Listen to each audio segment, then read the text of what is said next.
les bras tendus vers l'inconnu. J'ai fermé les yeux sur nombre d'injures venant des envieux. J'ai soupiré en vain, tandis qu'ils me lâchaient la main que j'avais pleine d'une miche de pain.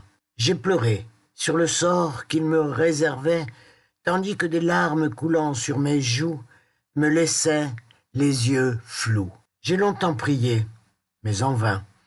Lorsqu'au temps de mon cœur ce que j'avais de meilleur, ils prirent le temps de se railler de mon malheur. J'ai côtoyé le monde, souvent sans pitié, parcouru chacune de ses ondes et des secondes, parfois trop sombres, jusqu'à y deviner l'ombre de mon ombre. Après bien des errances, des hurlements, n'assourdissant que moi, m'être brûlé les ailes en caressant des anges qui n'en étaient pas, affronter plus fort que moi et m'être confronté au trépas.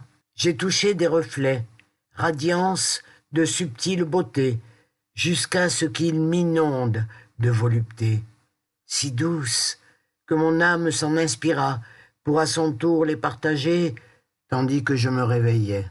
C'est alors que j'entr'ouvris la lumière de mes yeux grands ouverts sur cette immensité.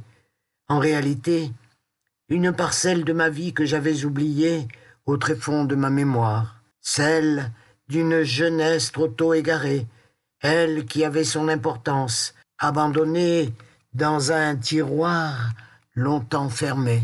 En suivant cette aura, sans le moins du monde sourciller, je franchissais d'un pas serein pour découvrir alors combien l'existence, telle qu'elle me l'apparaissait, me convenait. Elle était mienne, et peu m'importaient les obstacles traversés, bâtis par ces mouvances faites de convenance ou de grossièreté.